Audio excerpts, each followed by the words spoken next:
They wanted the money before I was even gone. My own son stood in my kitchen and told me I was going to waste it. His wife typed up the numbers. She printed them on clean white paper, like a grocery list. $210,000, right there in 12-point font. I looked at that list for a long time. Then I did something neither one of them expected. I said yes. I gave him exactly what he'd earned. And 3 weeks later, his own wife was the one who couldn't look at him across a courtroom table.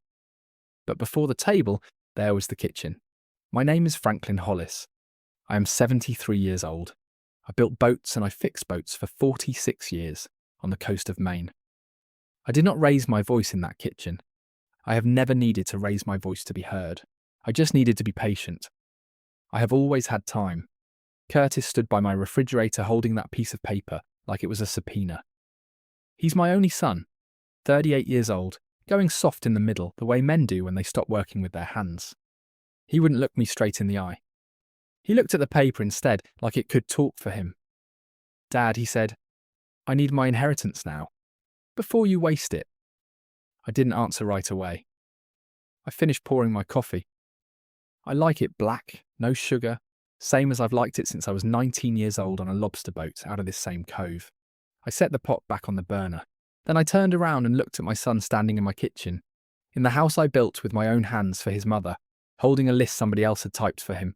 "Waste it on what?" I said. He shifted his weight. "The yard. Strangers." "I don't know, Dad. Just things. The yard is Hollis Marine Repair. I started it in a rented dock slip when I was 27 years old, with one wrench, one torque gauge, and a wife who believed in me before I'd earned a dime of it. 46 years later is the only boatyard on this stretch of coast that every lobsterman trusts with his engine. It is worth more than my son has ever bothered to ask." "Curtis," I said, "did you write this list?" He didn't answer. That told me everything. "Priya," I said. His wife's name landed in that kitchen like a dropped wrench. He flinched. "I want to tell you plainly what kind of man I am. It matters for what comes later. I am not a man who yells. I am not a man who slams doors, or throws things, or says cruel words to wound somebody on purpose. I raised one son in this house. I buried one wife on the hill behind it. In 46 years of building and fixing things that float, I've never once lost my temper where it counted. My daddy taught me that a man who's shouting has already lost the argument. He's just making noise to cover it. So when my son stood in my kitchen, holding a printed list his wife had made him bring, I did not shout. I picked up my coffee. I told him I'd think about it. I watched him leave looking relieved, like he'd gotten away with something. He had no idea what he'd actually started.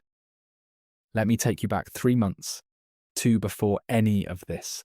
Before the list, before the kitchen. Before I understood exactly what my daughter-in-law was building quietly, brick by brick, behind my son's soft and trusting back. I want you to understand something about where I come from, and about the woman who made all of this possible before she ever left this world. Her name was Adele Hollis. She was my wife for 41 years. She is the reason I have anything worth protecting at all. She kept my books when I couldn't add straight after a 16-hour day. She raised Curtis nearly alone through 2 long years I spent on delivery runs down to the Caribbean. That's where the money was, when the yard was young and hungry. She never once complained that I was gone. She just kept the ledgers straight. She kept our boy fed. Every single time I came home, she told me she was proud of the man I was becoming. She died 9 years ago. A stroke. Sudden, on a Tuesday morning, while she was watering the tomatoes behind the house. I was down at the yard when it happened. I didn't get there in time to say goodbye the way I wanted to. That is a weight I still carry. I don't expect it to ever get lighter. I have made my peace with it the only way a man like me knows how. Keep working. Keep the promises I made her. Keep her memory somewhere nobody else gets to touch it. She is buried on the hill above the cove, where she used to sit some evenings and watch the boats come in off the water. I go up there most Sundays. I don't talk much when I'm up there. I don't need to. 41 years together, you run out of things that need saying out loud. About 4 months before Curtis showed up with that list, I was down at the yard, doing what I still do most mornings. Even at 73, even with knees that gave out on me 9 years back and never fully came home. Walking the docks, checking hulls, same as I've done every morning since I was 27. There was a customer's lobster boat tied up at the far slip. A 36-footer. Engine trouble the young mechanic had already looked at twice and couldn't find. I stood on that dock and looked at the way she sat in the water. Not the engine, the way she sat. She's listing, I said, port side low. The young mechanic, kid named Danny, maybe 24 years old, looked at me like I'd read his mind. Bilge alarm hasn't gone off, he said. It will, I told him. Check the ballast tank on the port quarter. She's taking water slow, not fast. Slow enough the alarm's still asleep. He climbed down into the bilge with a flashlight, muttering that I was probably wrong. 3 minutes later he came back up pale, holding a wet rag. There was 6 inches of water where there shouldn't have been any at all. I didn't say anything smart about it. I just nodded, told him to get the pump running before it climbed any higher. That's the only kind of proud I let myself feel these days. Quiet. To myself. Gone by lunch. I tell you that story not to brag on an old man's eye for a boat. I tell you because that's the only kind of competence anybody in my family has ever actually watched me use. Curtis has never once asked me how I know things like that. He grew up around it, and it never once occurred to him to wonder. That, more than anything else, is how a woman like Priya walked into my family and convinced my only son, his own father, didn't know how to manage money. Priya married Curtis 6 years ago. She works in commercial real estate down in Portland, an hour south of here. I'll say this plainly, she's very good at her job. She talks in numbers the way I talk in Talk and Tide. The first time I met her, at a dinner Curtis set up so I could get to know her properly, she asked me, within the first 20 minutes, what my yard's real estate was appraised at. I told her I didn't rightly know off the top of my head. That was a lie. I knew exactly what it was appraised at. I'd had it appraised myself 18 months earlier, quietly, for reasons that had nothing to do with her. But something in the way she asked, so smooth, so casual, over a plate of scallops at a restaurant she picked, told me to keep that number to myself. I've built boats long enough to know the difference between a wave that's just passing through and a wave that's building somewhere out past where you can see it yet. That question over scallops 6 years ago, that was the second kind. I didn't say anything to Curtis about it. What was I supposed to say? That I didn't trust the woman he'd just proposed to over one question at dinner. He'd have thought I was a jealous old man who couldn't share his son. So I kept it to myself, the way I keep most things to myself. And I watched quietly, the way you watch a hull for a slow leak before the alarm ever sounds. 6 years is a long time to watch a slow leak. Long enough that by the time Curtis showed up in my kitchen, holding that printed list, I already understood something neither one of them realised I understood. I want to tell you about my yard. You can't understand what happened later without understanding what it actually is.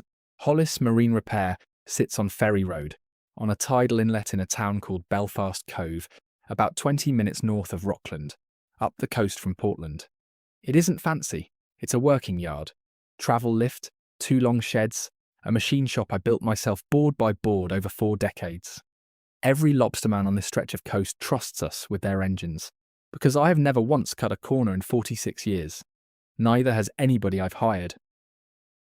I started it with 1 wrench and 1 torque gauge, renting a single dock slip from a man named Merle, who's long since passed.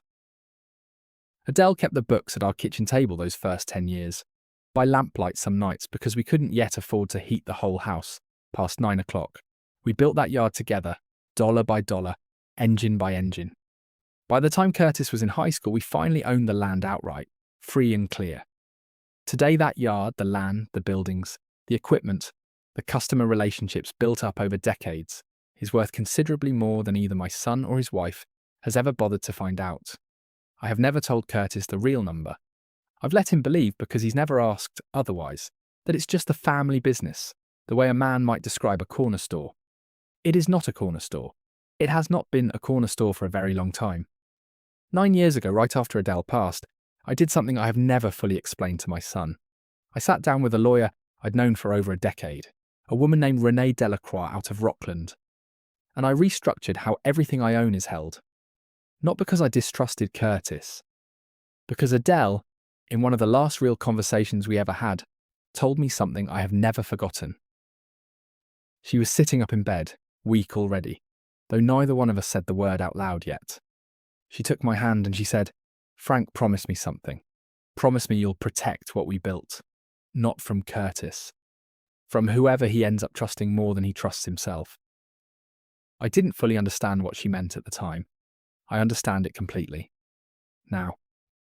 So 9 years ago, I moved the boatyard's real estate and the bulk of what Adele and I had saved into an irrevocable trust. Renee as trustee. It isn't a simple account you walk up and withdraw from. Any lump sum distribution requires a documented showing of actual need, reviewed by the trustee, not handed out because somebody asked nicely, or printed a list on clean white paper. Curtis has never read that trust, not one page of it. He believes, because somebody has clearly told him so, that the money is just sitting in my checking account, waiting for him to ask for it. I let him believe that. Not out of spite, out of patience. A man learns, building boats for 46 years, that you don't rush a repair you don't yet fully understand. You watch it. You diagnose it properly. You let the problem show you its whole shape before you ever pick up a tool. So there I was, 3 months before that morning in the kitchen, already watching a slow leak I'd first noticed over a plate of scallops 6 years back. I didn't know yet exactly what shape it would take. I only knew, the way I know a hull is listing before the alarm sounds, that something in my family was quietly taking on water. It started small, the way these things always do. Curtis started calling more often. That should have pleased me. Instead, it made me watchful. He'd ask about the yard's finances in a roundabout way, phrased like idle curiosity. "Dad, you ever think about slowing down? Simplifying things?" I'd tell him I was fine. He'd change the subject. Then, about 6 weeks before the kitchen, Priya called me directly for the first time in longer than I could remember. Not through Curtis, herself.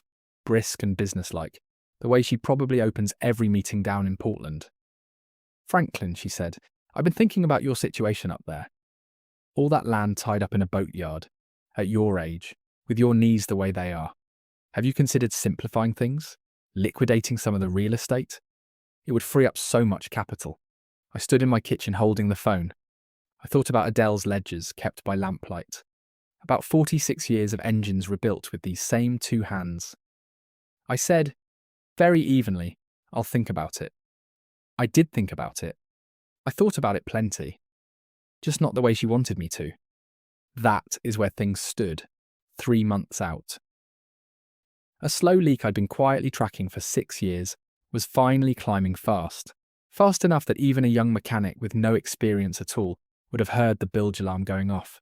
What none of them understood yet, not Curtis, not Priya, not even me completely, was just how much water was already coming in. And from how many directions, at once.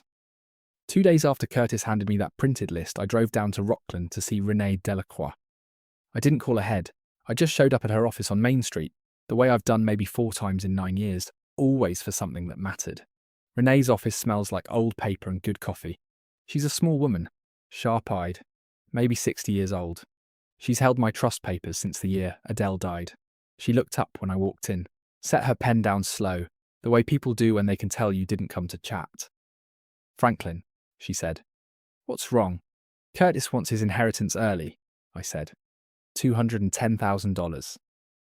His wife typed the number up on a sheet of paper like it was a grocery list. Renee didn't blink. She's seen plenty in her 30 years of practice. Very little of it surprises her anymore. She pulled my file, the same one she's kept locked in the same cabinet for 9 years, and laid it open on the desk between us. "The trust hasn't been touched," she said. "Not once. Not by you, not by anyone. Any distribution to Curtis requires documented need. Reviewed by me, not requested by phone, and certainly not typed up by his wife." "Good," I said. "I want you to remember that when he asks." "He hasn't asked me anything," Renee said. "Has he even read it?" "No," I said. "He doesn't know it exists." Renee sat back in her chair and looked at me for a long moment. "Franklin, that's been true for 9 years. Are you finally going to tell him?" I thought about it. Really thought about it. The way I think about a hull before I cut into it. "Not yet," I said. "Let him come to me first. Let's see what he actually asks for. And how." She nodded slow. "Renee has never once told me how to run my family. She's only ever told me the truth about my paperwork, which is worth more to me than advice most days." "There's something else," I said. "Priya called me a few weeks back, suggested I liquidate the yard's real estate. Simplify things, she called it." Renee's eyebrows went up just slightly. That's about as much emotion as I've ever seen cross her face. That's a specific suggestion, she said. Most daughters-in-law don't know the difference between real estate and a retirement account. No, I said. They don't. I drove home that evening with the windows down, even though it was cold enough I probably shouldn't have. I wanted the salt air. I do my best thinking with salt air coming through the truck, same as I always have. Somewhere between Rockland and Belfast Cove, I made a decision. I wasn't going to go looking for trouble. I was going to let trouble come find me the way it always does, and I was going to be ready for it when it did. The next morning, I went down to the yard early, before Gus Pelletier even had the coffee going. Gus has worked beside me for 31 years. Started as a 19-year-old kid who couldn't tell a torque wrench from a crescent wrench. Now he's the only man alive besides me who knows this yard's bones as well as I do. Built like a bulkhead. Quiet unless something's actually worth saying. He has never once in 31 years lied to me about anything that mattered. You look like a man who didn't sleep, Gus said, not looking up from the pot he was filling. Curtis wants his inheritance, I said. Early. Says I'm going to waste it. Gus set the pot down. Waste it on what? This yard. That's what I asked him. And what did he say? He didn't have an answer. His wife did the talking. She just wasn't in the room. Gus was quiet a moment. The way he gets when he's turning something over, looking for the crack before he commits to the repair. Frank, he said, you remember 2 winters back, when Priya came by asking about the yard's insurance valuation.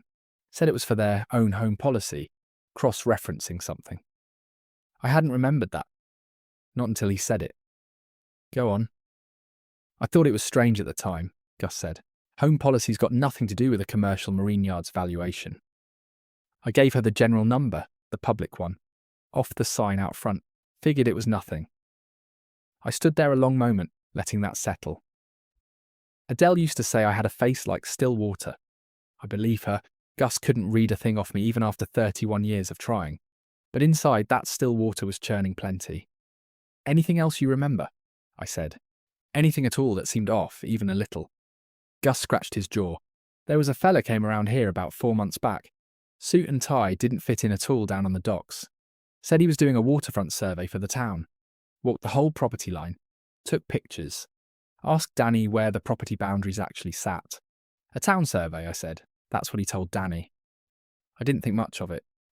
Town does surveys sometimes. Did he say which department? I asked. Gus thought about it. No, come to think of it, he didn't. I didn't say anything else about it that morning. I went and did my rounds, walked the docks, checked hulls, same as every morning for 46 years. But I carried that piece of information with me the rest of the day, like a stone in my boot. A man in a suit walking my property line, asking about boundaries. 4 months back, right around the same time Priya was asking about insurance valuations at a family dinner. That is not a coincidence. That is a pattern. And I have spent my whole life learning to read patterns in things that are trying very hard not to look like one. That evening I called Renee again. I want you to do something for me, I said.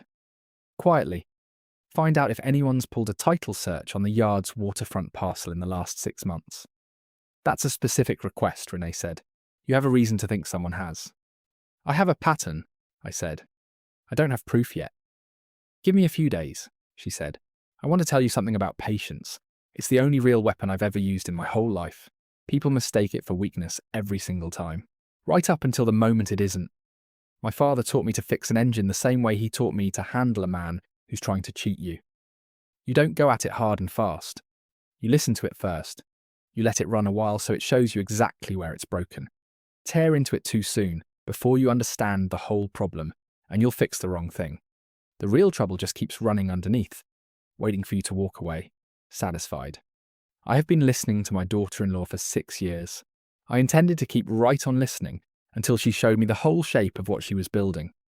A week after that conversation with Renee, Curtis called me. Not about the money this time. Just to talk, he said, the way a son calls his father sometimes. We talked about the Red Sox for 10 minutes. Then, almost as an afterthought, he mentioned Priya had found a great opportunity down in Portland. A development project, waterfront condos. Things were going really well for them financially. That's good to hear, I said. Yeah, Curtis said. Real good. Priya's been working so hard on it. I asked him, casual as I could manage, how the project was financed. He didn't know, genuinely didn't know. Didn't seem to bother him at all that he didn't know. That told me something important about my son, something I already knew but didn't like being reminded of. Curtis has never once, in his entire life, asked a hard question about money.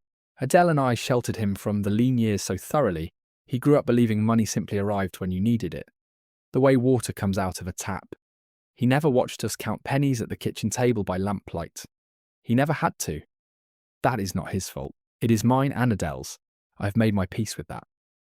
In trying to give my son an easier life than the one I had, I also gave him no defences at all, against a woman who understood, better than he ever could, exactly what an easy life like his was worth on paper. 3 days later, Renee called me back. "I found something," she said. "You were right to ask." I sat down at my kitchen table before she went on, the same table Adele used to keep the books at by lamplight. Something in Renee's voice told me I was going to want to be sitting down. "There was a title search run on your Ferry Road parcel," Renee said, 11 weeks ago. "Not by the town, by a private title company out of Portland, on behalf of a real estate development firm." "Which firm?" I said. Renee read me the name off the paper. I didn't recognise it right away. Then she read me the name of the firm's managing partner. I sat very still at that kitchen table for a long moment. I recognised that name immediately. It was the firm Priya worked for. "She ran a title search on my property," I said, mostly to myself. "Someone at her firm did," Renee said. "I can't prove she personally ordered it." "Not yet. But Franklin, a title search like that isn't idle curiosity. Somebody was checking whether that parcel could be used as collateral or offered up in some kind of deal.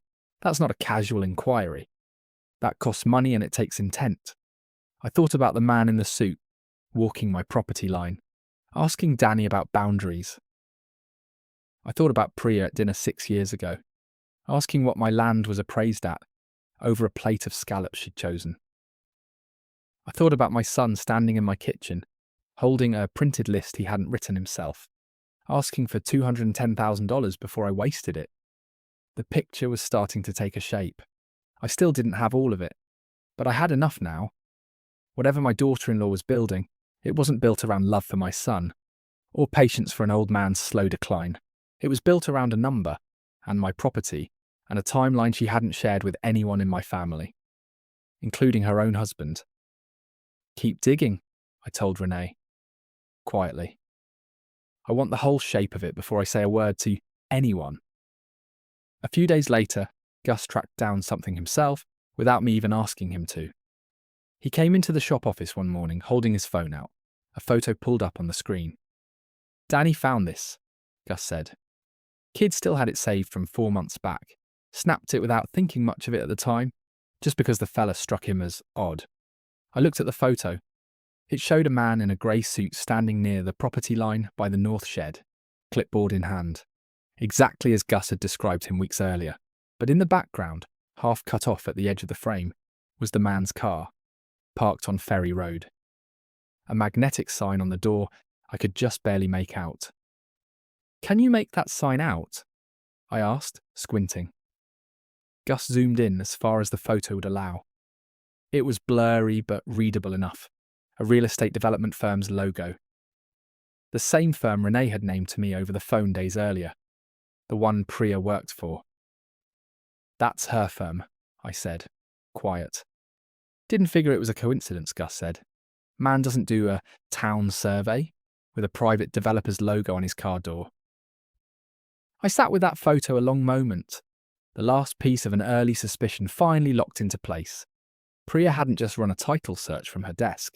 She'd sent someone to physically walk my property line, months before Curtis ever showed up in my kitchen with a printed list, laying groundwork for something she must have already known.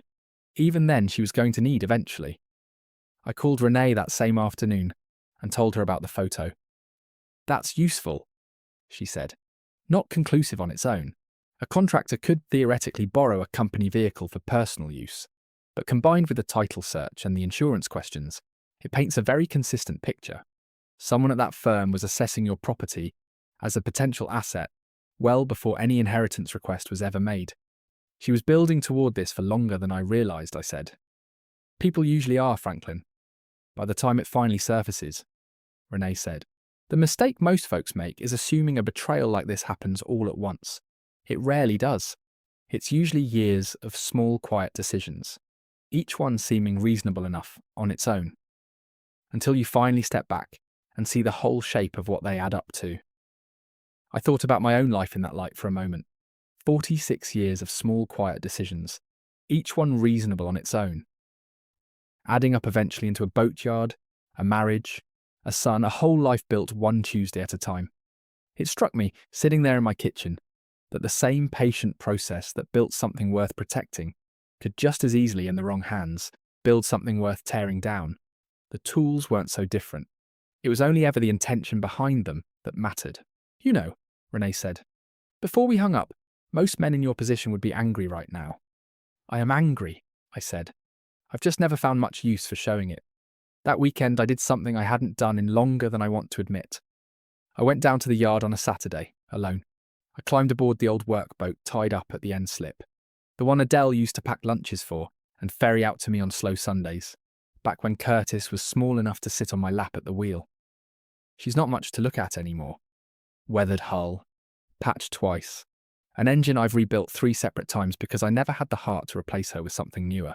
Priya once called her that leaking relic taking up dock space at a 4th of July cookout, right in front of me, like the boat was an embarrassment I hadn't gotten around to fixing.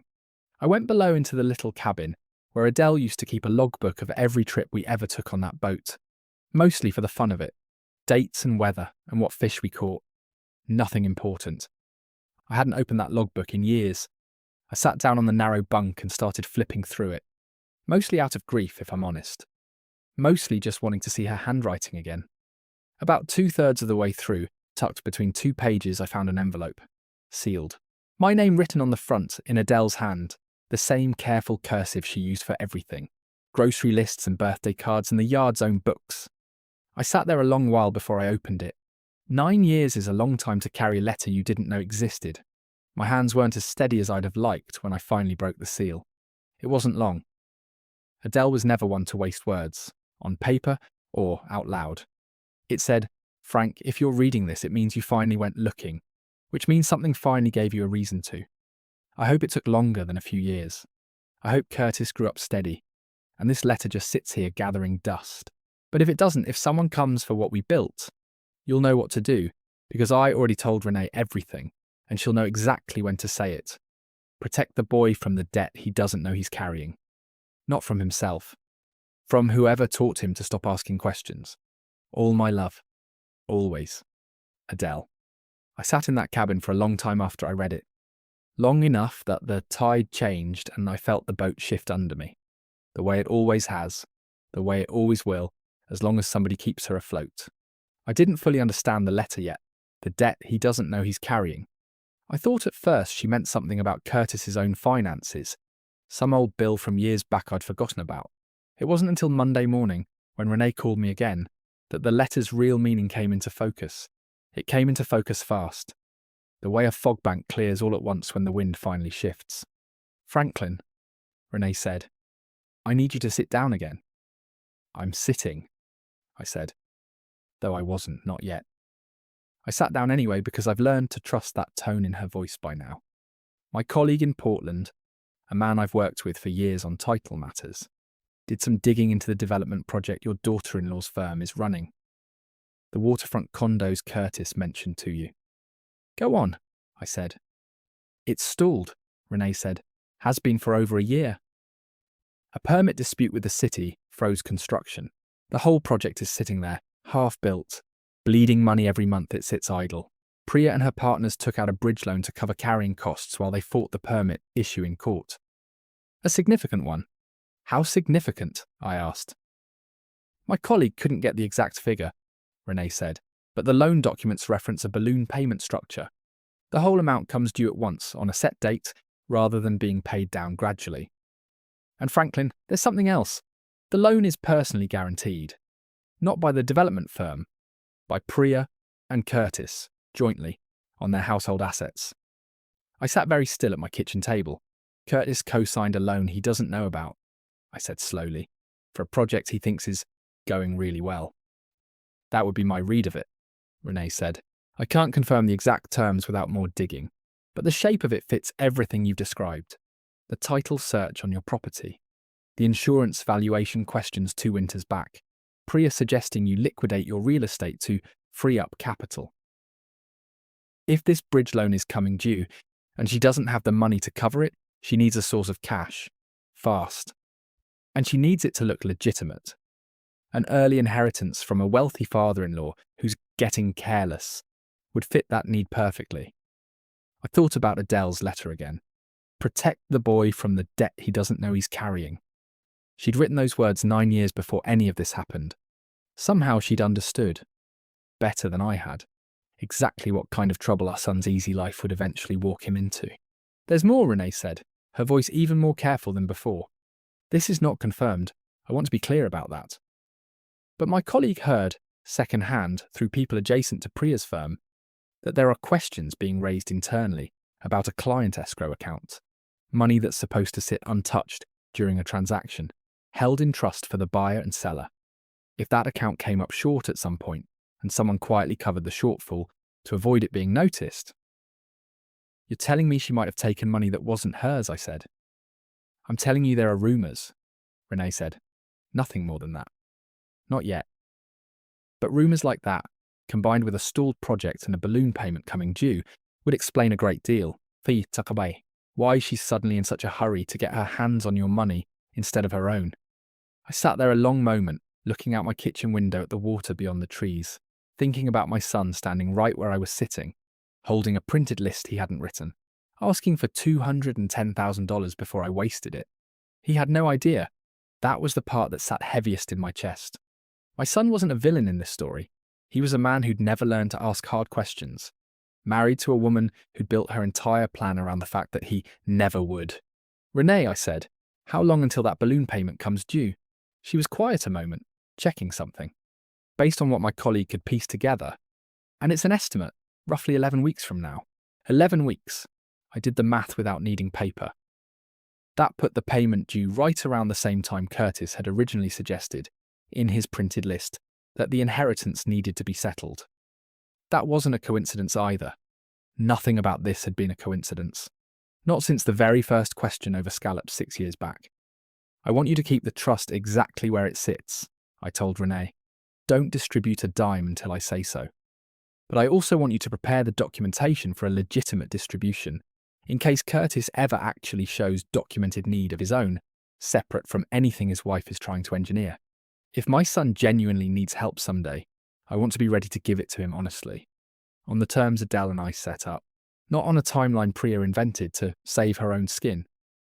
That's a fair way to handle it, Renee said. Most men wouldn't separate those two things so cleanly right now. Most men haven't had 46 years to learn the difference between a real need and a manufactured one, I said. I hung up the phone and sat at that kitchen table a long while, Adele's letter still open in front of me. I read it again. Protect the boy from the debt he doesn't know he's carrying. I finally understood, completely, what she'd meant. 9 years before either of us could have known the exact shape it would take. She hadn't been talking about an old bill, she'd been talking about a woman like Priya, and a debt with Curtis's name jointly attached to it, sitting there quietly, waiting to come due. I folded the letter carefully and put it back in its envelope. I wasn't ready to show it to Curtis yet. Adele had said Renee would know exactly when to say it. I trusted that. I trusted Adele's judgment then as much as I trusted it every day of our 41 years together. Some things a man learns are worth waiting on, even when every part of him wants to act right away. That night I called Curtis. I asked him, plainly this time, whether he and Priya had any large joint financial obligations I should know about, as his father, in case he ever needed real help. No, Dad, he said, quick, almost offensive. We're fine. Better than fine, actually. Priya's project down in Portland is about to close, and things are going to be great for us. Close on what? I asked. I don't know the details, Curtis said. She handles the money side. That's her expertise, not mine. I thanked him for talking with me, told him I loved him, the way I always do at the end of our calls, and hung up. I sat in my dark kitchen a long time after that, thinking about a boy I'd raised to be honest and kind and hardworking, who had somehow also been raised, by my own hand and Adele's, to never once question the ground he was standing on. I decided, sitting there in the dark, exactly what I was going to do. I wasn't going to stop Priya from asking for the meeting she clearly wanted. I was going to let her set the date, let her choose the room, let her believe, right up until the very last moment, that she was about to walk out with exactly what she needed. Then I was going to let the paperwork do what paperwork does best. Tell the truth, whether or not anybody in the room is ready to hear it. 2 weeks passed. I went about my life the way I always do. Docks in the morning, engines in the afternoon, Sundays on the hill above the cove where Adele rests. I didn't call Curtis, I didn't call Priya. I let the silence do some of the work for me. In my experience, silence makes an impatient person nervous a lot faster than any argument ever could. It was Priya who finally called. Not Curtis. Priya. Direct, the way she always is. Franklin, she said, I think it's time we all sat down together. Formally. Get this inheritance question settled so nobody's left wondering. That sounds reasonable, I said. I've taken the liberty of asking Curtis's cousin, who works in family law, to recommend a good mediator, she said, in case things get complicated. But I really think, if we're all reasonable adults about it, we can settle this ourselves without needing outside help. I almost smiled at that, sitting alone in my kitchen. She wanted a room with just enough formality to feel official. Just enough informality that no real oversight would be in it. The appearance of fairness, without the substance of it. I'd actually prefer to bring my own attorney, I said. Renee Delacroix. She's handled my affairs for years. I think it's only right, given the amount of money we're discussing, that everything be done properly, with documentation. There was a pause on the line, brief, but I heard it. Of course, Priya said. That makes sense. We want everything above board too. We settled on a date, 2.5 weeks out, at Renee's office in Rockland. Priya suggested her own office in Portland instead, citing convenience. I held firm, gently, the way I hold firm on everything. Renee's office has all my files already, I said. It'll be simpler that way. She agreed. A little too quickly for someone who claimed not to have a preference. That gave us 11 weeks total since the original kitchen conversation. It put the meeting date almost exactly on top of the balloon payment deadline Renee's colleague had estimated. I don't believe in coincidence. Not in boats and not in families. Priya needed this settled before that payment came due. She'd built her whole timeline around it without ever once explaining that timeline to my son. A few days before the meeting, Curtis invited me to dinner at their house in Portland. Just the three of us, he said. Priya thought it'd be nice before everything gets formal with lawyers and paperwork. I understood exactly what that dinner was for. Priya wanted one more chance to shape the story before Renee's documents told a different one. I went anyway. A man learns more sitting across a dinner table from someone who's nervous than he ever learns reading a legal brief. Their house is nice, new construction, the kind with a kitchen island the size of a fishing boat and windows that look out over a courtyard instead of any actual water. Priya cooked or had cooked some kind of glazed salmon. Probably cost more than a week's groceries did in my house growing up. She poured wine before I'd even taken my coat off. Franklin, she said, raising her glass once we were seated, I just want to say, we're so grateful you're willing to work this out as a family, getting Curtis what he's earned, after everything he's put into supporting you all these years. I set my own glass down without drinking from it yet.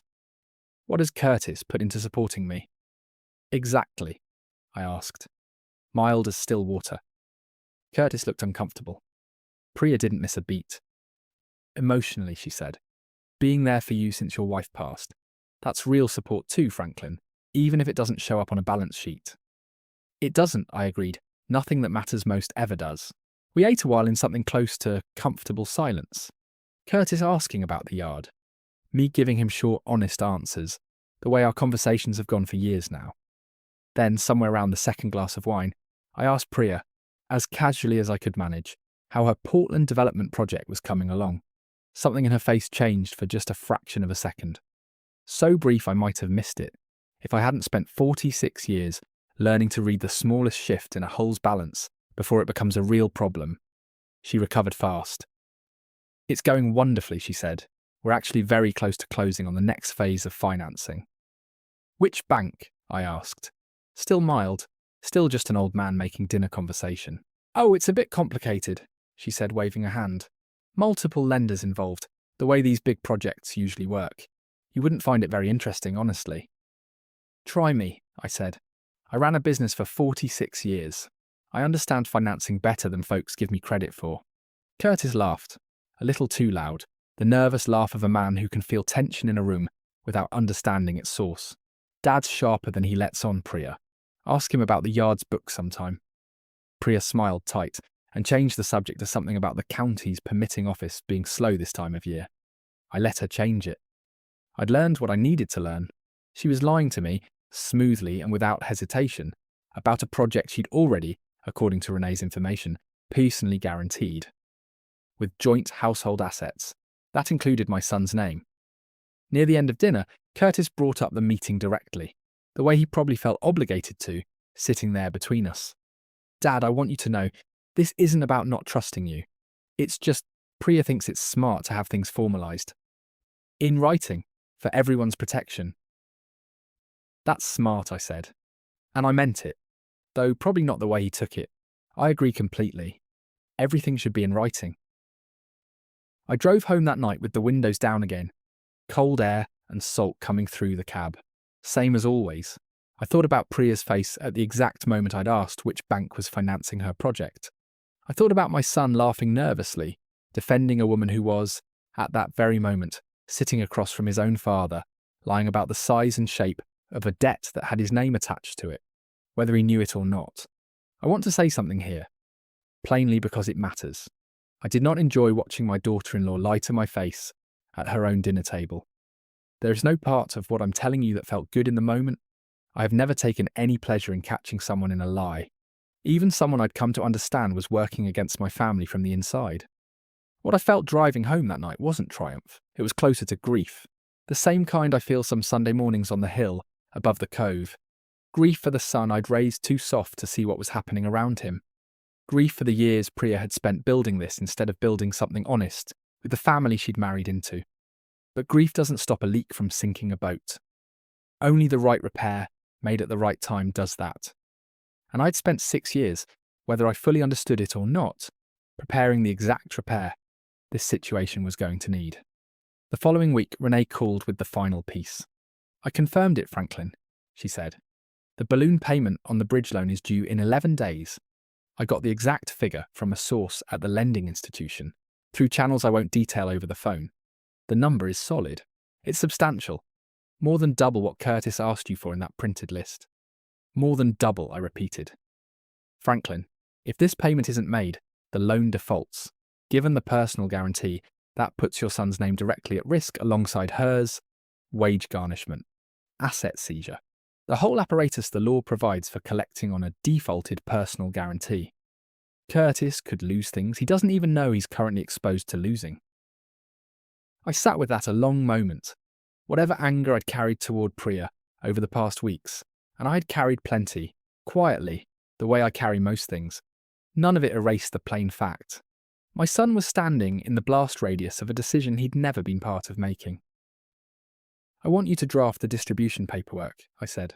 "The real one, based on Curtis's actual documented need, which we both know isn't the same number Priya wants." "And the meeting in Rockland," Renee said. "How do you want to handle it?" "Exactly the way we planned," I said. "Let them come in expecting a check. Let Curtis read his own list out loud first, in his own voice, so he hears what it sounds like coming out of his own mouth, instead of off a piece of paper his wife typed. Then you open the file, and you tell them both the truth." "All of it?" Renee asked, "including the letter."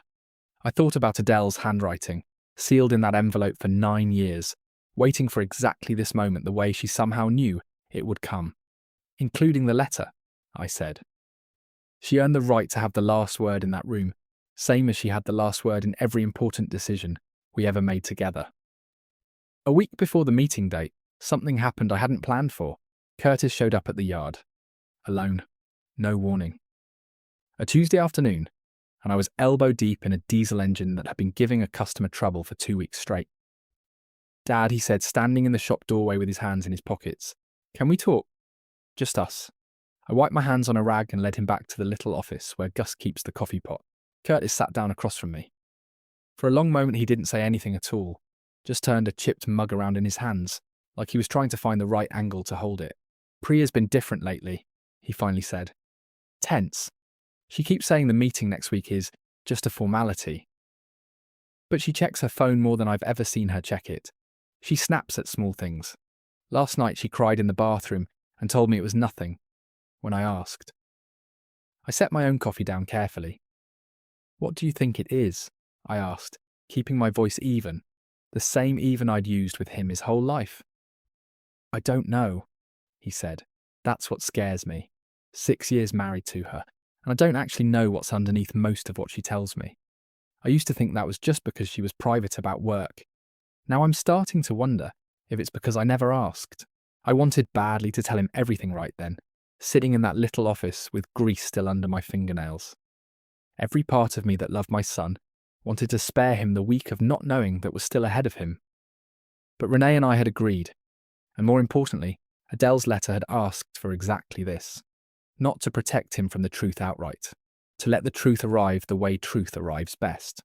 All at once. Undeniable. In a room where nobody could argue with the paperwork. You'll know soon, I told him. I promise you that. I'm not keeping anything from you out of spite, Curtis. I need you to trust me on the timing, even if you don't understand it yet. He looked at me a long moment. Something passed between us that hadn't passed in a long while. Some old recognition of the father he'd trusted completely as a boy, before easy money and a woman with a spreadsheet, where her heart should be taught him distance was safer than asking hard questions. Okay, he said finally. I trust you. I just wanted you to know, in case it matters. She's scared of something, Dad. I can feel it. It matters, I said, more than you know. He left not long after that. I stood in the shop doorway watching his car pull out onto Ferry Road, feeling something twist in my chest that had nothing to do with an old man's aches. Everything to do with watching my son start, on his own, without my prompting, to finally ask the right questions of his own life. That night I called Renee. Curtis came by the yard today, I told her. He's starting to sense something's wrong, on his own without me saying a word. That's good, Renee said. It means when the truth comes out next week, it won't feel like an ambush from nowhere. It'll feel like the confirmation of something he was already starting to suspect. That's an easier thing for a man to carry than a total blindside. I hope you're right, I said. I usually am about paperwork and people both, Renee said. I could hear even over the phone that she meant it as the small joke it was, the kind of dry humour she and I have traded for 13 years now. 2 days later, Priya called me directly again. Her second call in as many weeks, and this one had an edge to it I hadn't heard before. Franklin, she said, I wanted to check that we're still on for Thursday. No changes on your end. No changes, I said. Renee has everything prepared. Good, she said, and there was a pause, long enough that I almost thought the call had dropped. Franklin, I want you to know, whatever happens Thursday, I do care about Curtis. I know it might not look that way. I sat with that a moment before answering.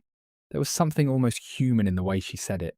Some crack showing through the composure she'd worn like armour every single time I'd been in a room with her for 6 years running. I believe you care about him, I said honestly. I don't believe caring about someone and being honest with them are the same thing, though. A man can love his boat and still let her take on water if he's too proud to check the bilge. She didn't have an answer for that. She said goodbye short and hung up. I sat in my kitchen a long while after that call, turning it over. Some part of me, I'll admit, felt a flicker of something almost like pity for her. Whatever she'd built, whatever lies she'd told, she was still a person standing at the edge of a cliff she'd built herself, one stone at a time, over years, probably never intending for it to grow quite as tall or as steep as it eventually had. I've seen that happen to men in my own trade. A small corner cut early, justified easily, and 20 years later a whole structure standing on a foundation nobody ever went back to check. That didn't change what I had to do. Pity and consequence aren't the same animal, no matter how much they sometimes wear the same face. That Sunday, before any of the final pieces came together, I drove up to the hill above the cove to sit with Adele a while, same as always. It was colder than usual for the season, the wind coming hard off the water. I stood there a long time with my collar up, looking down at the yard from that height, small and steady in the distance, exactly where I'd built it. I found your letter, I told her, the way I sometimes talk to her up there, plain and out loud, not caring if anybody passing on the road below might think it strange. It took me 9 years. I'm sorry it took that long. I should have listened harder, back when you first tried to warn me. The wind didn't answer, the way wind doesn't. But I stood there anyway. The same way I've stood there most Sundays for 9 years, feeling closer to her in that quiet than I feel almost anywhere else in my life. I don't know if I'm doing this right, I told her, the way you'd have wanted it done. I keep thinking about Curtis, how he's going to take it, whether I'm protecting him or just delaying something that was always going to hurt him, no matter when it finally landed. I thought, standing there, about the mackerel Curtis had caught at 6 years old, the pride on his face, the way Adele had written it down in her logbook like it mattered. Because to her, everything about that boy had always mattered, down to the smallest detail. I thought about the man he'd become since, soft in places I wished he wasn't, trusting in places that trust had cost him dearly. And I thought finally that maybe the two versions of him weren't as far apart as I'd let myself believe these past few years. Maybe that 6-year-old boy holding up his catch was still in there, waiting for a reason to stand up straight again. I'm going to give him that reason, I told her, whatever it costs. I owe you that much, and I owe him more than I've given him these past several years, letting him drift the way I did, instead of pulling him back toward the water where he actually belongs. I stayed up on that hill until the light started going gold over the water, longer than I usually do. When I finally walked back down to my truck, I felt something settle in me that hadn't been settled in weeks. Not certainty, exactly. Adele always said certainty was for men who hadn't yet been surprised by life enough times to know better. But something close to it. A steadiness a man needs before he walks into a room and lets a hard truth finally see daylight, after keeping it below the waterline for as long as patience allowed. The days before the meeting moved slow, the way the last days before a big storm always seemed to. I kept working. I've found that work is the only thing that keeps a man's hands steady when his mind wants to race ahead to a conversation that hasn't happened yet. I spent one whole afternoon down in the old workboat's cabin, going through the rest of Adele's logbook, the one where I'd found her letter. Most of it was ordinary, weather notes, fish counts. A page where she'd written, in her careful hand, Curtis caught his first mackerel today, 6 years old, prouder than his father. I sat with that page a long while. I remembered that day clear as anything, though I hadn't thought of it in years. My son at 6 years old, holding up a fish half the size of his own arm, grinning like he'd conquered the ocean itself. That boy was still in there somewhere, underneath 38 years of a life that had taught him to stop asking hard questions. I believed that. I had to believe that, or none of what I was about to do would have meant anything at all. Gus came by the boat that afternoon, found me sitting in the cabin with the logbook open. He didn't ask what I was doing. He just climbed down and sat across from me on the narrow bunk, quiet, the way he's always known how to be quiet when quiet is what a man needs. "You going to be all right in that room next week?" he asked, after a while. "I'll be fine," I said. "I've handled worse storms than a lawyer's office in Rockland." "That's not what I asked," Gus said. I looked at him. 31 years, and he still knew how to cut straight through to the actual question, underneath the one he'd asked out loud. "No," I admitted. "I don't know how I'll feel, watching my son find out what his own wife's been doing behind his back. I don't know how he's going to take it." "He's going to take it hard," Gus said, "plain as anything. But Frank, he's your boy. He's got your blood in him, whether he's shown it much lately or not. Give him room to be angry at the right person once he understands who that person actually is." I thought about that for a long time after Gus left. Give him room. I'd spent 6 years watching, waiting, gathering, all of it in patience. And somewhere in that patience, I'd almost forgotten that the goal was never to win against my son. The goal was to give him back to himself. The boy who'd once been proud of catching a fish half his own size, before a woman with a spreadsheet where her heart should be finished, teaching him to be someone smaller. 3 days before the meeting, Renee called with one more piece I hadn't expected. "Franklin," she said, "I want to prepare you for something. I had my colleague confirm the escrow rumour. It's not just talk anymore. There's an internal review already underway at Priya's firm. It hasn't gone public. But if it does, and given the amounts involved, it likely will eventually, She's looking at professional consequences well beyond just losing a development deal. What kind of consequences? I asked. Loss of her real estate license at minimum, Renee said. Possibly more, depending on what the review finds and whether criminal referral becomes part of it. I want you to understand, Franklin, that whatever happens in that meeting, this woman's professional life may already be ending, independent of anything you do or say. I sat with that. Adele used to tell me that the tide doesn't care whether you're ready for it. It just comes in, on its own schedule, and a wise man learns to read it rather than fight it. Priya's tide had been coming in for longer than I'd even known to look for it, and it was going to reach the shore, whether or not I ever said a single word to her directly. I'm not going to feel good about any of this, I told Renee. Not the meeting, not what happens to her after. I want you to know that going in. I didn't do any of this to destroy anybody. I did it to protect what Adele and I built, and to give my son a chance to see clearly, finally, who he actually married. I know that, Renee said. In 13 years, Franklin, you've never once asked me to do anything out of spite. That's rarer than you'd think in this line of work. 4 days before the meeting, Renee called me with something that changed the shape of things one more time. Franklin, she said, I need to tell you about a complication. My colleague in Portland found something else, and I want you to hear it from me before Thursday, not in that conference room. Go on, I said, sitting down at my kitchen table, out of old habit now, whenever her voice took on that particular careful tone. The escrow shortfall isn't a single incident, Renee said.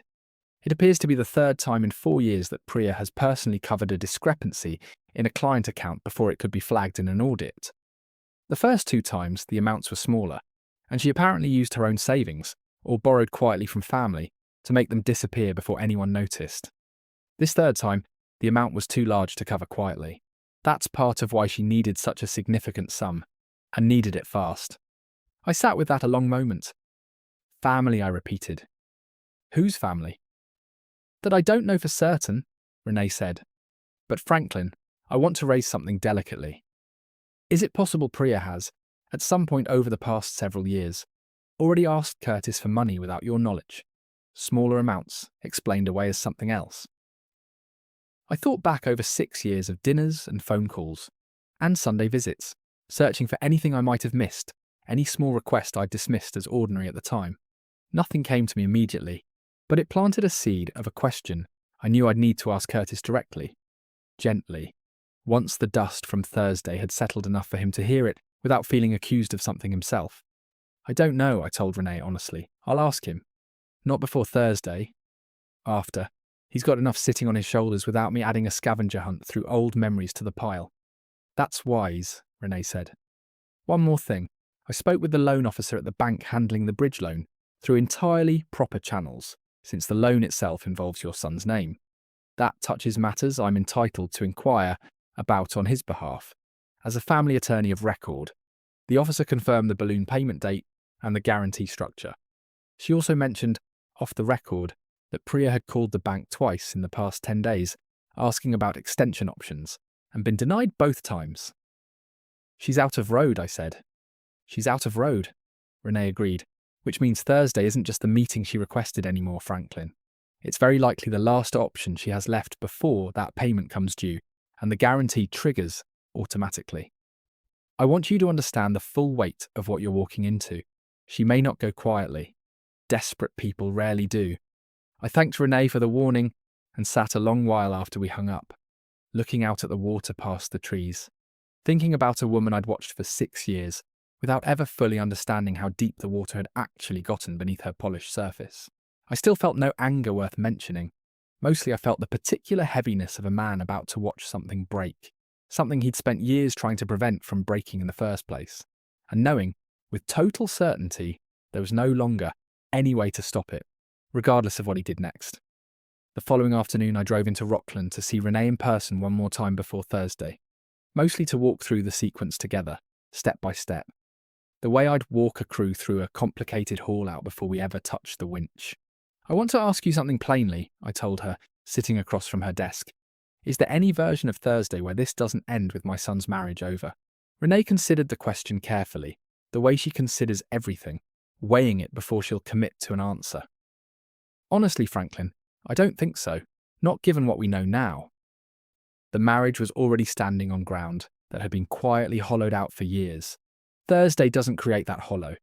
He just turns the lights on so everyone can finally see it. That's what I thought, I said. I just needed to hear someone else say it. For what it's worth, Renee said. I've watched a lot of families go through moments like this over 30 years of practice. The ones who come out the other side intact aren't the ones who avoided the hard conversation.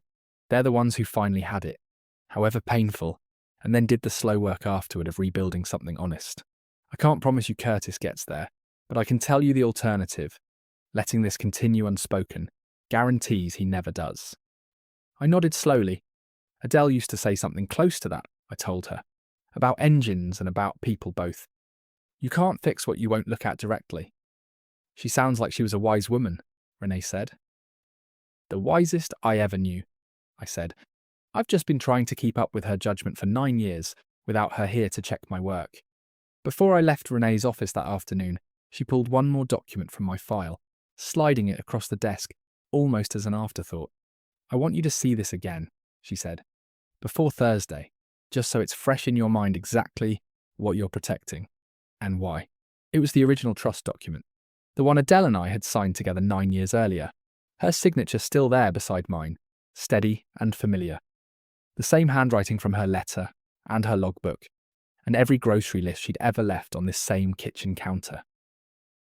I hadn't looked at her actual signature in years. Seeing it there, plain ink on a legal page, hit me harder than I expected it to.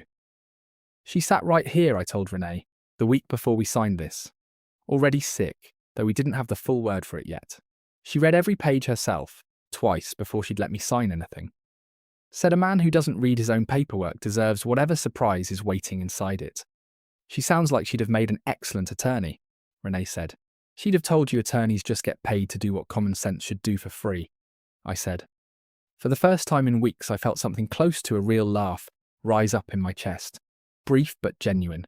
She never had much patience for anything dressed up fancier than it needed to be. I folded the trust document closed and handed it back to Renee. Thursday, I said. Let's finish what she started. The night before the meeting, I couldn't sleep much. I got up around 4 in the morning, the way I used to when the yard was young, and I had a full day of engine work ahead before the sun even cleared the trees.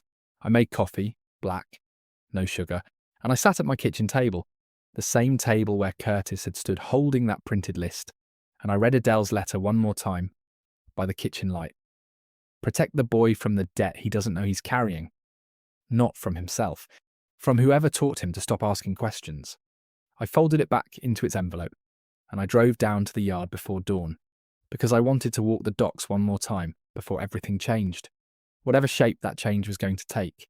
The tide was going out when I got there, slow and steady, the way it always does, indifferent to whatever storm was brewing on land.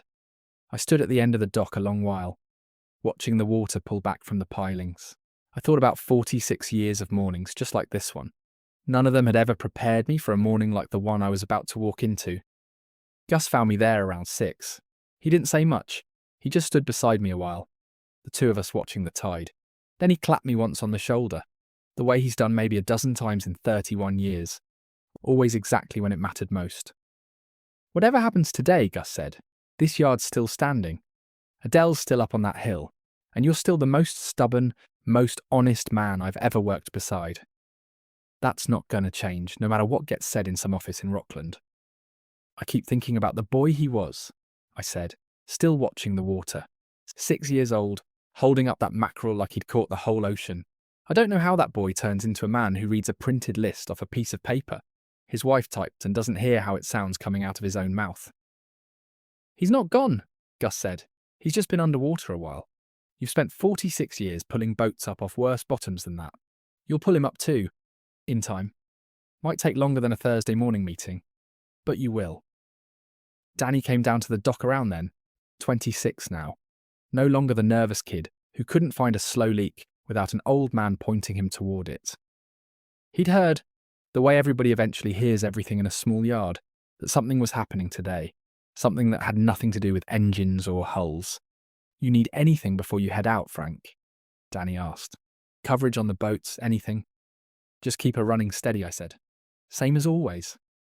Always do, Danny said. There was something in the way he said it, some quiet loyalty built up over years of mornings just like this one. It reminded me exactly why I'd built this place the way I built it. Not for the money, though the money mattered plenty in the lean years. For this. Men who show up before the coffee's even ready, who keep a thing running steady because they believe in it. Same as I once believed in nothing but a rented dock slip, and a wife who thought I could make something out of it. I stood on that dock a while longer, the tide fully out now, mud flats exposed the way they only get twice a day. The whole shape of the inlet laid bare in a way it never is at high water. There's something about a low tide that always steadies me. It shows you the truth of a place, the rocks and channels that are hidden the rest of the time, under enough water to fool you into thinking the bottom is smoother than it actually is. I thought about Priya then, one last time, before I had to stop thinking about her and start doing what the day actually required. I thought about the woman I'd met over Scallop 6 years ago, sharp and capable, and, I believed even now, not born cruel. Something had shaped her into someone who thought the only way to survive was to build quietly and lie carefully and never let anyone see the tide going out underneath her own feet. I didn't know her whole story, the years before Curtis, the family that had raised her, whatever fear had taught her that vulnerability was a weakness rather than the thing that actually holds people together. I never would know it, probably. Some tides you just watch go out from a distance, and you don't get to understand every current that shaped them. I drove home from the yard around 7:30 that morning, showered, put on the one good jacket I own that isn't stained with grease or salt, sat at my kitchen table one more time before I had to leave for Rockland. I looked at Adele's photograph on the windowsill, the one from our 30th anniversary, her laughing at something just out of frame, some joke Curtis had probably made as a teenager standing behind the camera. Last time I ask you for anything today, I said to the photograph, the way I sometimes talk to her when the house is empty and quiet enough to hear myself think clearly. Just give me the strength to do this the way you'd have wanted it done. Firm, but not cruel. Honest, but not looking to wound anybody who doesn't need wounding. The house didn't answer, the way houses don't. But I felt steadier all the same, the way I always do after saying something out loud to her. Even now, 9 years on. I left the house at 9:15, giving myself extra time on the coastal road, in case the morning fog off the water slowed traffic through the low stretches near Camden, the way it sometimes does this time of year. It didn't slow me much. I made good time, radio off, thinking through the sequence one more time. Curtis reads the list. Renee opens the file. The trust terms first, plain and procedural, then the loan if it needed saying, which by then I already knew it would, then, only if the room called for it, the letter. I thought about Renee's warning from the day before, that Priya was out of road, that desperate people rarely go quietly. I didn't doubt that for a second. I'd watched enough men over 46 years try to talk their way out of a truth that had already caught up with them. Right there on the dock, customers who didn't want to hear that an engine was truly finished. No amount of patching left to offer. Desperation doesn't make people quiet. It makes them loud or slick, or both at once, grasping for any angle that might still work even after every angle has already failed. I parked outside Renee's office at 9:55, 5 minutes early, same as I've been early to every important meeting of my entire life. Curtis and Priya's car was already there. I sat in my truck a moment longer, looking at the building. In a few minutes I was going to finally let the whole shape of this thing come up, out of the water. Where I'd been quietly tracking it for 6 long years. Through the office window, I could see them already seated inside. Curtis fidgeting with something in his hands. Priya sitting straight-backed and still, the way a person sits when they're working very hard to look calmer than they are. Neither of them noticed my truck yet. I sat there another moment, just watching, the way I might watch a hull settle at anchor before deciding whether she was riding the current steady or fighting it.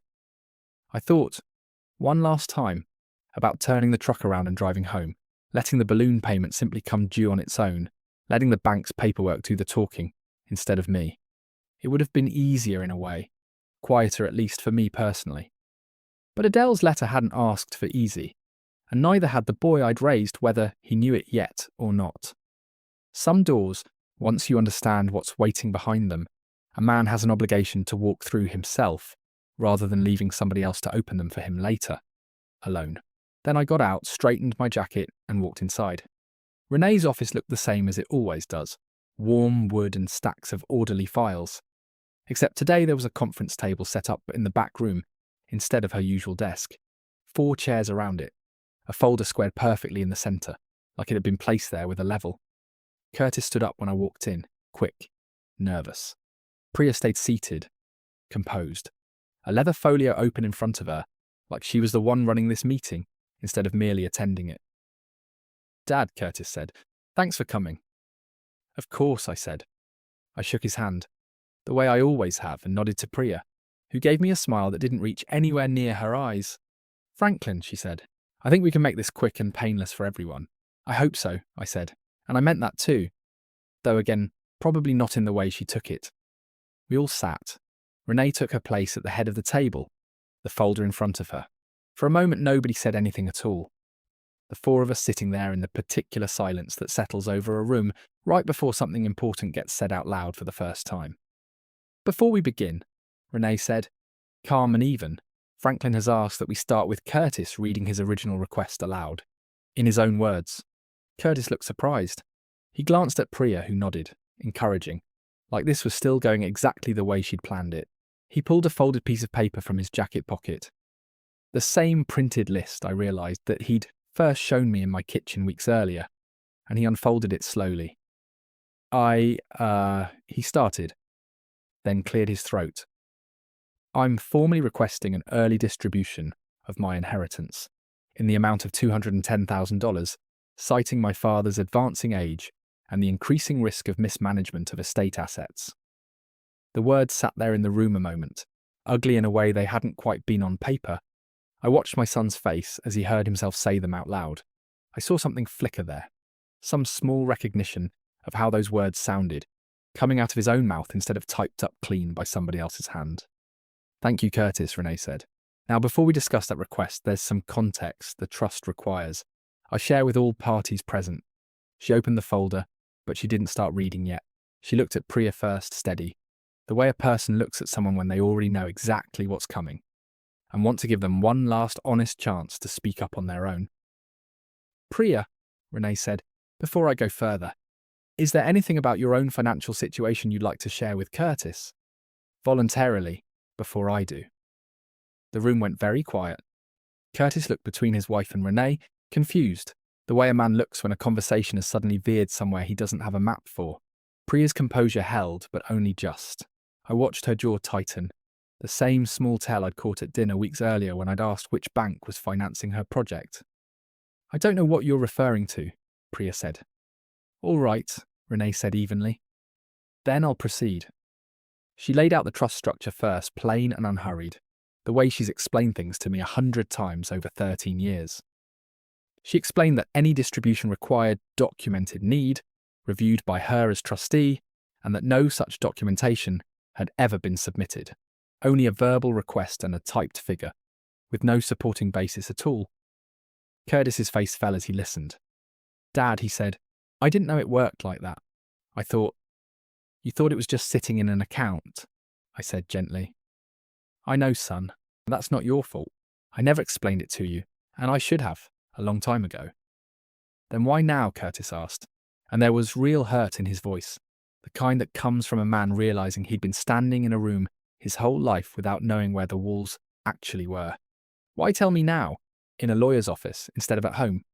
"Because home wasn't where the real question needed answering," I said. "Renee, go on." Renee turned a page. "There is a second matter," she said, relevant to why this request was made now, at this particular time, rather than at any other point in the past several years. She laid out calmly and with documentation Renee had gathered through channels she was careful to keep vague. The stalled Portland development project, the permit dispute, the bridge loan, the balloon payment structure, and finally the personal guarantee, jointly signed, attaching both Priya's and Curtis's household assets to a debt neither of them had discussed honestly with the other. Curtis went pale. "What is she talking about?" he said, turning to Priya. "What guarantee? What loan?" Priya's composure finally cracked. Just slightly, a hairline fracture, in something that had held steady for 6 years. "Curtis, I was going to tell you once it closed. I didn't want to worry you over something that was going to work out." "Work out how?" Curtis said, his voice rising for the first time since he'd walked into that room. By taking my father's money without telling either of us the real reason, I was protecting our family, Priya said. And for the first time all morning, I heard something almost like desperation underneath her practiced calm. Franklin's getting older. He's not thinking clearly about the future. I was trying to secure something for us before... Before what? I said, quiet. The same quiet I'd used in my kitchen weeks earlier. Before I got too confused to notice. Is that the word you were going to use? Priya didn't answer. She didn't need to. The silence answered for her.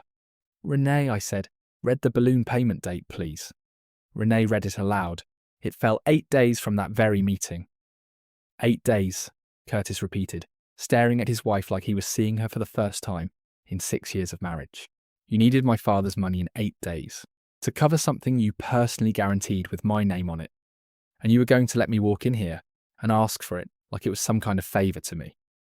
It was going to help us both, Priya said, but her voice had lost whatever conviction it started with. I want to tell you something about that moment because it's the part people ask me about most when I've told this story before. I did not feel triumphant sitting there watching my son's marriage come apart at that table. I felt exactly what I told Renee I would feel, weeks earlier, sitting in my dark kitchen. Grief. Plain, heavy grief. For a boy I'd raised too gently to see danger coming. For whatever pieces of a marriage were now scattered across that conference table. Like wreckage after a storm, nobody had warned him was building. But grief, same as I told you before, doesn't stop a leak from sinking a boat. Only the truth does that. Laid out plain on a table where everyone can finally see it. Renee turned to the last item in the folder. There's one more matter, she said, and she looked at me, waiting for my nod before she continued. I gave it. 9 years ago, Renee said, before Franklin restructured his estate into this trust. His late wife Adele wrote a letter. She asked that it remain sealed until circumstances made it necessary to share. Franklin found it recently. He's asked that I read it now. Curtis went very still. I don't think in his whole life he'd ever heard his mother's actual words read aloud by someone other than her. Renee read it slowly, every word. The same words I'd read alone in that boat cabin days earlier. Protect the boy from the debt he doesn't know he's carrying. Not from himself, from whoever taught him to stop asking questions. Curtis put his face in his hands. I watched my son, 38 years old, cry at a conference table in a lawyer's office. I did not move to comfort him right away. Some grief a man has to sit with fully, before comfort means anything at all. She knew, Curtis said finally, muffled through his hands. 9 years ago, she knew this could happen. She knew people, I said. Better than anybody I ever met. She wasn't talking about Priya specifically. She was talking about the shape of a thing she'd seen before in other families over the years. She just wanted you protected from it, whatever form it eventually took. Priya stood up abruptly. Her leather folio clutched against her chest like armour that had already failed her.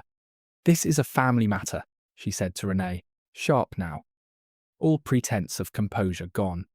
I don't see why any of this needed to happen in a formal setting with documentation. Because, Renee said, calm as still water, your husband's assets, and your father-in-law's estate, both required a formal setting before anyone made decisions based on incomplete information. That's not cruelty, Mrs. Hollis. That's simply how trusts work. Priya looked at me then, really looked at me, maybe for the first time in 6 years of scallop dinners and careful questions and title searches run behind my back. You knew, she said. This whole time, you knew what I was doing. I suspected, I said, for about 6 years if I'm being honest with you. I didn't know the shape of it until recently. But, Priya, I want you to understand something, and I say this without any anger left in me, because I used it all up weeks ago sitting alone at my kitchen table. I never once wanted to destroy you. I wanted my son to see clearly. That's all this was ever about. And now what? She said. You've humiliated me in front of my husband, in a lawyer's office, over money you were never even going to give me anyway. I was never going to give it to you, I said. That was never on the table, but I would have given it to my son, honestly, on the terms his mother and I built for exactly that purpose. If he'd ever come to me with a real need of his own, instead of a number you needed, to cover a debt you never told him about. The room sat in silence a long moment after that. Curtis finally lifted his face from his hands, red-eyed, looking at his wife like a man surveying damage after a storm has finally passed through and left him standing in the wreckage of it. 8 days, he said again, quiet now, almost to himself. You were going to let my father's money save you, and let me believe I'd done something good for our family. Priya didn't answer that. She gathered her folio and walked out of the conference room without another word, her heels sharp against Renee's hardwood floor. The door closed behind her with a click that felt louder than any slammed door I've ever heard in my life. Curtis didn't follow her right away. He sat there a long moment, staring at the folder still open in front of Renee, at his mother's letter lying on top of it, in Renee's careful printout. Can I read it myself? He asked. Her actual words. Not you reading it to me. I want to hold the page. Renee slid the letter across the table to him. Curtis picked it up with both hands, careful, the way you'd hold something you were afraid might come apart if you weren't gentle enough. He read it silently, his lips moving slightly the way they used to when he was a boy, sounding out words from a book too advanced for him. She wrote this 9 years ago, he said, when he finished. Before any of this happened. Before I even met Priya. She wrote it right after we set up the trust, I said. A few months before she passed. I think she already knew, somehow, that a day like this might come. She always understood people better than I did. I just followed her lead on most of it, same as I followed her lead on everything that mattered. Curtis folded the letter carefully, the way I imagine his mother had folded it 9 years earlier, before sealing it into that envelope. I don't know what happens now, he said. With Priya, with any of this. That's not something I can decide for you, I said, or something I'd want to. That's between you and her, and whatever you find out over the coming days about the rest of what she's been carrying that she never told you. There's more, he said. It wasn't a question. I looked at Renee. She gave me the smallest nod, the kind that says a thing needs saying even when saying it costs something. There may be, I told my son, an internal review at her firm, something involving a client account. I don't know the details, and I want to be honest with you, son. Neither does Renee. Not fully. But if it's true, it's likely to become public in the coming weeks, whether any of us want it to or not. Curtis put his head down on the table for a moment. Just breathed. The way a man breathes when he's trying to keep from either shouting or breaking down entirely, in front of his father and a lawyer he barely knows. When he lifted his head again, his eyes were dry, but something in his face had changed, hardened just slightly around the edges, the way steel does when it's finally been properly tempered, instead of left soft. I need to go, he said. I need to think. Dad, I'm sorry. For the list for the kitchen, for not asking harder questions a long time ago. You don't owe me an apology, I said. You owe yourself some honest answers. Take whatever time you need to find them. He left a few minutes later, Adele's letter folded carefully into his jacket pocket, the same pocket where he'd once carried that printed list. I sat in Renee's office a while longer after he'd gone, not saying much, just sitting with the weight of what had happened. You did the right thing, Renee said eventually. I want you to hear that from someone who isn't your family. It doesn't feel like winning, I said. It isn't supposed to, Renee said. Winning implies somebody was trying to beat somebody else. You were just trying to protect something. There's a difference, even if it doesn't feel like one today. I drove home slow that afternoon, taking the coastal route instead of the highway, past small towns and boat launches I've known my whole life. I stopped at the top of the hill, above the cove, before I even went home. I sat with Adele a while, the way I do most Sundays, except this wasn't Sunday, and I needed her more than usual. I did what you asked, I told her, out loud, the way I sometimes do up there when nobody's around to think it strange. I protected him. I don't know if I protected him from the right thing at the right time, or if I waited too long, or moved too fast. But I did what your letter asked. The wind came up off the water, the way it always does that time of day, and I sat there a good while longer before I finally drove home. The days after that meeting moved differently than any days I can remember. Curtis didn't call for the better part of a week, which worried me more than I let on to anybody, even Gus. When he finally did call, his voice sounded tired in a way I hadn't heard from him since he was a teenager working through something too big for words. Priya moved out, he said. No preamble. 2 days ago. She's staying with her sister in Portland. How are you? I asked. I don't know yet, he said, honest in a way that surprised me a little, coming from a son who'd spent most of his adult life smoothing over hard truths rather than sitting inside them. I keep going back through the last 6 years, Dad, trying to figure out what was real and what wasn't. It's a strange thing, doubting your own memory of your own marriage. That's grief, I told him. Different shape than the kind you feel at a funeral. But it's the same animal underneath. Give it time. Don't rush it. And don't let anybody, including yourself, tell you how fast you're supposed to move through it. A week after that, the story about Priya's firm broke, quietly at first in a local business journal down in Portland, then picked up more widely once the details of the escrow shortfall became clear. Renee had been right about the shape of it. The internal review had found what it needed to find. Priya's real estate license was suspended, pending a formal hearing, and the development firm's partners were reportedly pursuing legal action against her personally for the shortfall, separate from anything involving Curtis or our family directly. I didn't take any satisfaction reading that article. I want to be honest about that. I think it's the part of a story like this that people sometimes get wrong, expecting an old man to feel some kind of victory, watching somebody's professional life collapse in the newspaper. I felt mostly tired the way you feel after a long repair finally comes together. Less like triumph and more like relief that the leak has finally stopped. Confused. That was the word Priya had almost used at the table, the word she stopped herself from saying out loud, right before I finished the sentence for her. I've turned that near-miss word over plenty since that day. Confused. As if 50 years spent listening to hulls and talk and tide meant a man could no longer read a bank statement, or see a slow leak building 6 years out. From the very first question asked over a plate of scallops, whoever taught Priya to reach for that word first, when she needed to move an old man's money fast, taught her wrong. Confusion was never sitting in my kitchen. Patience was. The bank's loan officer, once the guarantee triggered and the payment went unmade, moved through the process the way banks always do, without malice and without mercy either, simply executing what the paperwork required. Priya's portion of the household assets covered under the joint guarantee came under review within the month. Curtis's portion, thank God, and thank Renee, and thank a trust structure built 9 years earlier by a woman who saw storms coming long before anyone else in this family did, stayed clear of it entirely. His personal savings had never been commingled with hers, the way the bank's paperwork assumed they would be.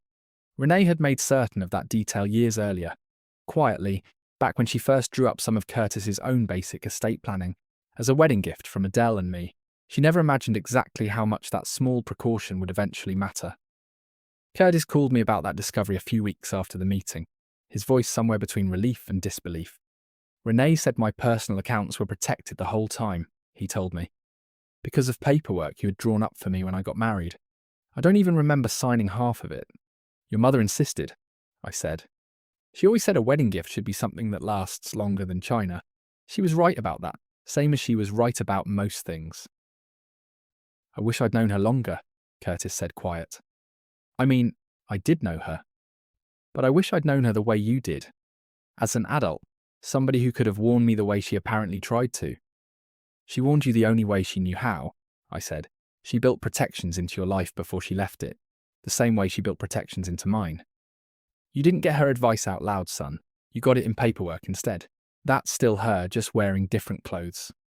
Over the following months, I watched my son do something I hadn't seen him do since he was young enough to still ask me hard questions, instead of avoiding them. He started reading things, actually reading them, contracts and account statements, and the fine print he'd spent 38 years letting other people summarize for him. He came by the yard more, not asking about money this time, just asking about the business itself, how the trust worked, how the insurance was structured, why I'd made the decisions I'd made, over 4 decades of building something out of a rented dock slip and a single wrench. I want to actually understand it, he told me one afternoon, standing in the shop while I walked him through the yard's basic books for the first time in his life. Not so I can ask for anything. So I'm not standing in a room someday, not knowing which walls are load-bearing, and which ones just look that way. I felt something loosen in my chest hearing him say that, something that had been tight for longer than I'd let myself notice. That's the sentence Adele's letter had been waiting 9 years to produce, though neither of us could have known it would take exactly this shape to get there. The divorce, once Curtis filed a few months later, moved through the courts without much drama, mostly because there wasn't much left to fight over that either party actually wanted anymore. Priya's professional collapse had already stripped away most of what she might have argued for, and Curtis, to his credit, didn't go looking for more blood than the situation had already drawn on its own. He asked for fairness, not punishment, which I took as one more sign that whatever had been buried underneath his soft years was still at the bottom a decent man's instinct. "I don't hate her," he told me once, sitting on my porch one evening a few months after the papers were finalised. "I thought I would. I think I'm supposed to. But mostly I just feel like I finally understand a marriage I spent 6 years inside of, without ever really seeing it clearly." That's a harder thing to sit with than hate, I told him. Hate at least gives you something to push against.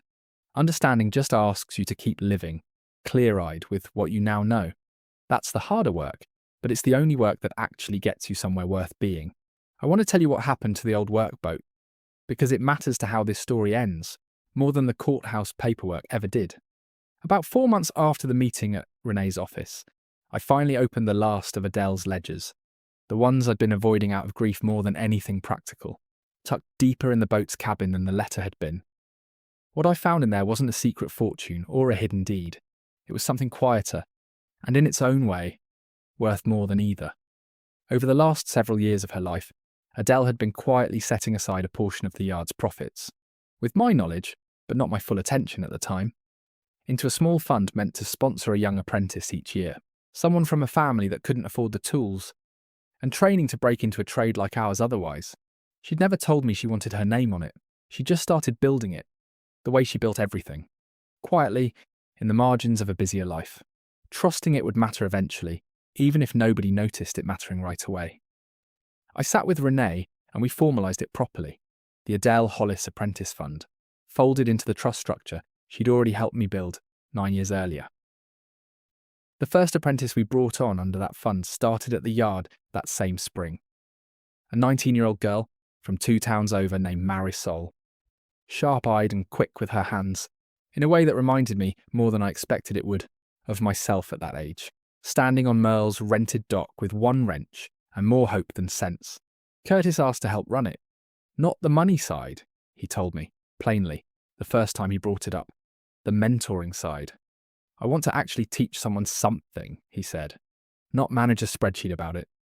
Actually stand next to somebody and show them how a thing works." I taught him what I could, that spring and summer, so he'd have something real to offer Marisol beyond good intentions.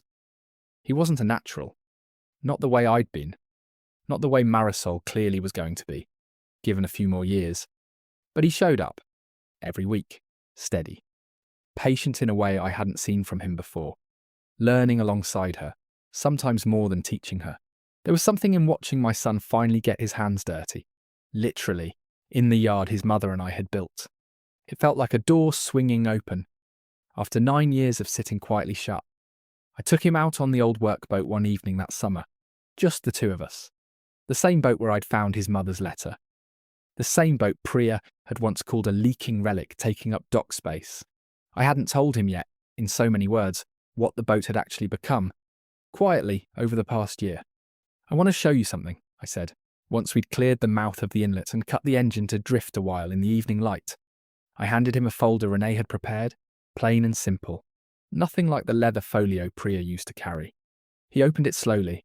Inside was the paperwork for a small maritime trust, separate from the main estate, holding this exact boat, along with a modest but steady annual sum, earmarked specifically to keep the apprentice fund running for as long as the yard itself existed. It was titled in Adele's name, formally, the way it should have been titled from the very beginning, years before anyone in this family knew to look for it. "She built this," Curtis said, quiet, running his thumb along the edge of the page. "Before she died, before any of us knew we'd need it. She built most of the things that ended up mattering most," I said. "I just kept them running after she was gone. That's about all any of us can really do for the people we love once they're no longer here to keep building things themselves." Curtis sat with the folder in his lap a long while, looking out over the water, the evening light doing that particular gold thing it does along this coast in the last hour before dark. "Priya called it a leaking relic," he said finally. "Taking up dock space. She wasn't entirely wrong," I said. "It does leak some. Small boats that have worked a coast for 40 years usually do, here and there, but it's never once, in all that time, actually let anybody down when it mattered. There's a difference between a thing that shows its age and a thing that's actually failing. Priya never learned to tell those two apart. Not in boats, and I don't think, in the end, not in people either. We sat out there a good while longer, past sunset, the running lights the only thing marking where we were on the darkening water. Curtis didn't say much more. He didn't need to. Some evenings, a man just needs to sit quietly next to his father, on the water his family built its whole life around, and let that be enough. I want to tell you what became of Priya, because I think it matters. Even now, even after everything. I didn't wish her ruin. I never had. What happened to her professionally happened because of choices she made over years, not because of anything I did to engineer her downfall. I only refused to hand over money that would have let her keep making those same choices a while longer. Last I heard through Curtis, who still speaks with her occasionally on practical matters, neither one of them can fully avoid. She'd moved to a different state, taken a position in a smaller firm that didn't require the license she'd lost. By all accounts, trying to rebuild something honest out of what remained. I hope that's true. I hope, wherever she is, she's found a way to stop building things on ground she knows is hollow underneath. That's not forgiveness exactly. It's closer to the same thing I'd wish on any hull I'd ever worked on, even one that had failed badly under my hands, that it eventually finds better water. Somewhere. Even if it isn't water I'll ever sail again myself. As for my own life, it settled back into its familiar shape after that spring. Mornings on the dock, afternoons in the shop, Sundays on the hill above the cove. But it settled into a shape with one important difference. Curtis started coming with me on Sundays sometimes, standing quietly beside me at his mother's grave. No longer a boy uncomfortable with silence, but a man who'd finally learned there was something worth sitting inside of it for. Gus retired the following year, 72 years old himself by then. He still comes by most mornings anyway, out of habit more than obligation. Same as I probably will when the day finally comes that I hand this yard over to someone younger. I've started to wonder, more seriously than I let myself wonder before that spring, whether that someone might end up being my own son, working alongside Marisol and whoever comes after her, learning the business the honest way, from the ground up, the way I once learned it myself. I never did throw a punch through any of this, not once, not even close. I never raised my voice past what it takes to be heard clearly across a shop floor with machinery running. Word got around the way it always does in a small place like Belfast Cove. Some folks expected me to walk a little taller about it. Maybe say something sharp to Priya's face, if I ever crossed paths with her again. The way men are sometimes expected to, once they've come out the other side of something like this. I never had the urge. The only weapons I ever really used, the whole way through, were patience and paperwork. And the plain truth, laid out on a table where everyone in the room could finally see it clearly for themselves. That's not much of a weapon by most folks' reckoning. It's the only one I've ever needed. I think about Adele's letter often, still, more than a year on now. Protect the boy from the debt he doesn't know he's carrying. Not from himself. From whoever taught him to stop asking questions. I've come to believe she wasn't only talking about Curtis in the end, though he was certainly who she meant it for first.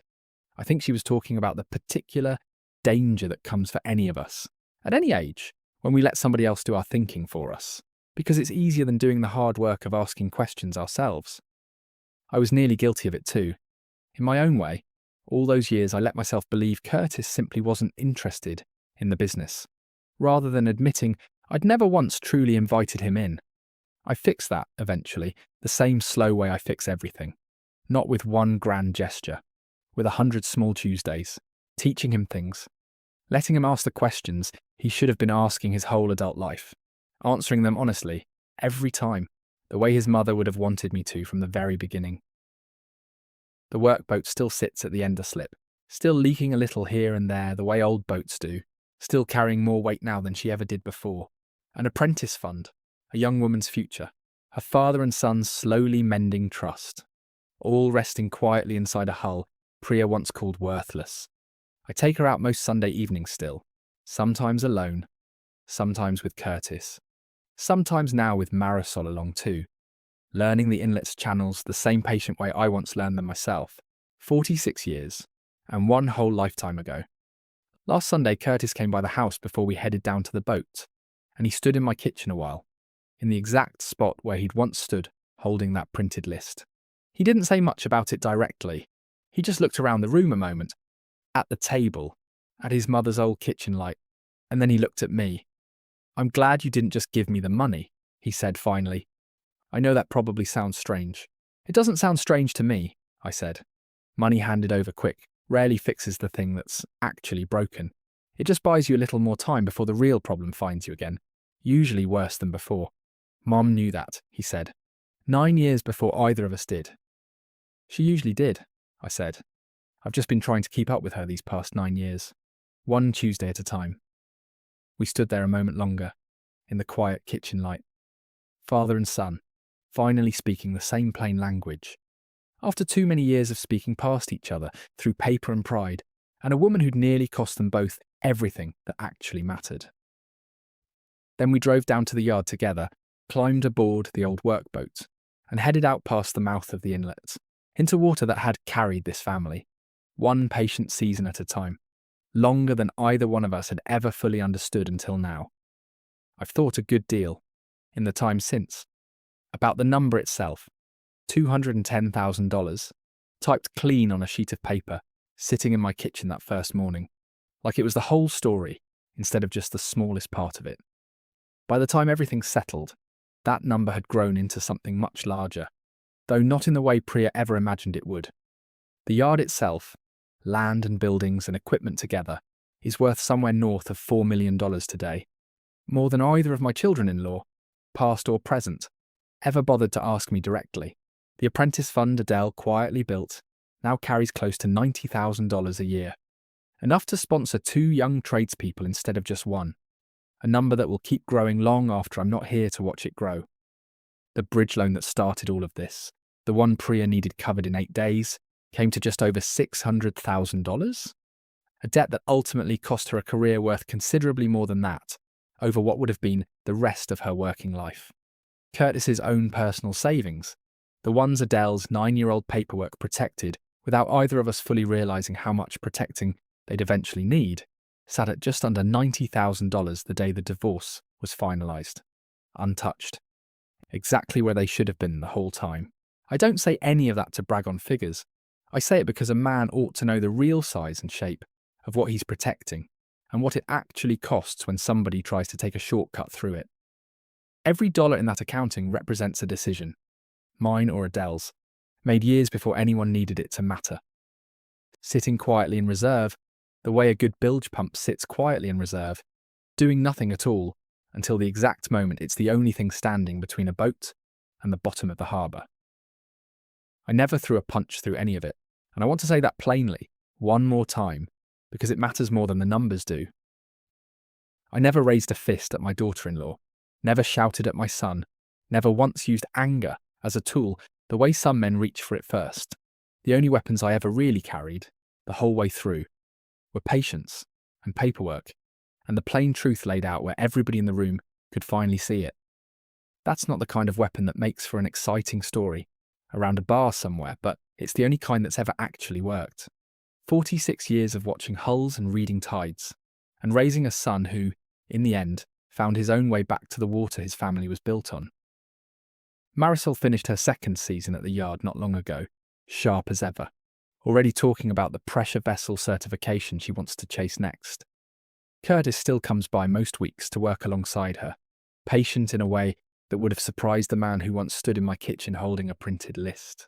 Some evenings the 3 of us sit out on the dock after the boats are secured for the night. Gus joins us too, on the ones he can't stay away from even in retirement. We watch the tide come back in, slow and certain, the way it always has, the way it always will, indifferent to whatever storms happen to be passing through the family that happens to be watching it. That's the whole of it, really. Not a war I set out to win, just a roof I stopped holding up for people who never once thanked me for the years I spent holding it, and a son I got back, slowly, one patient Tuesday at a time, the same way his mother and I built everything else that ever mattered in this life.